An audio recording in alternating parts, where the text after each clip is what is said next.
evening, everyone. Happy Monday, December 18th. Hope your Monday has been off to a great start.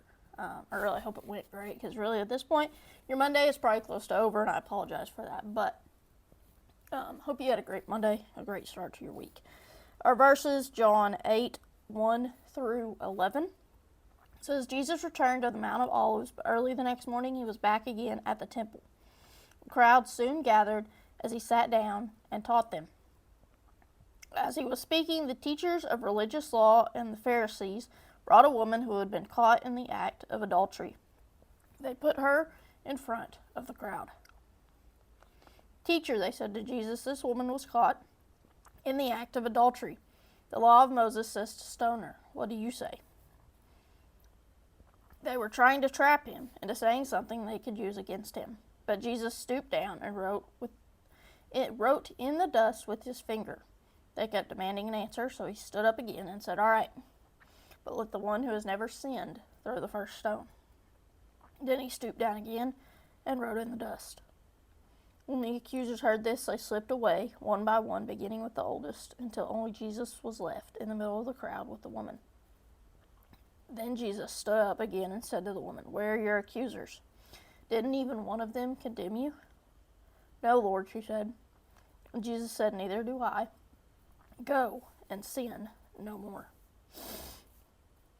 Jesus shows mercy. In 2014, the world's collective conscience was shocked when a young Pakistani woman's own family stoned her to death in an honor killing.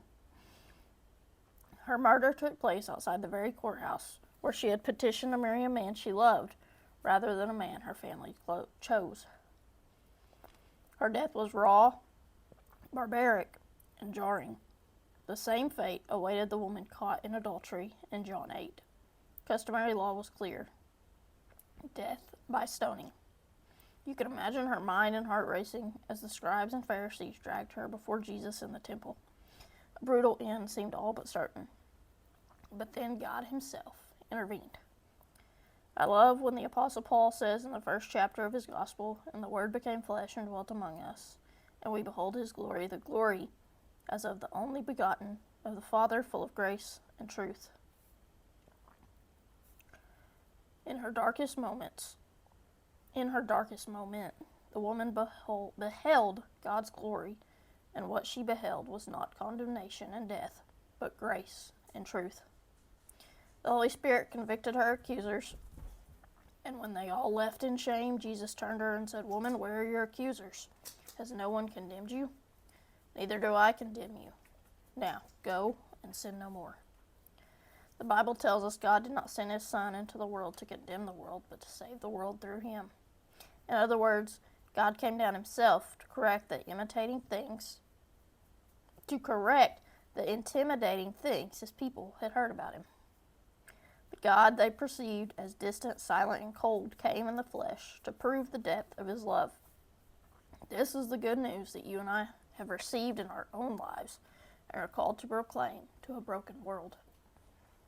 Father, as your followers, may we be the first to sit down our stones.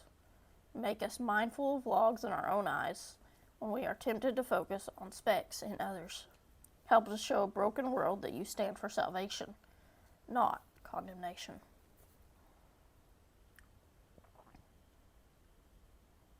That prayer is a prayer that we should pray every single day.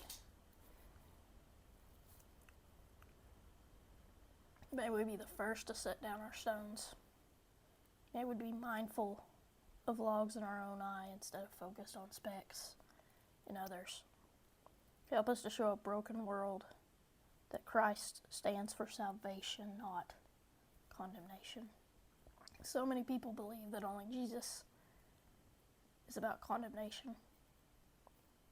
That's not true. There's a salvation there that is better than anything you could ever imagine. Everyone have a great rest of your Monday. Have a great week. And of course, go be the example.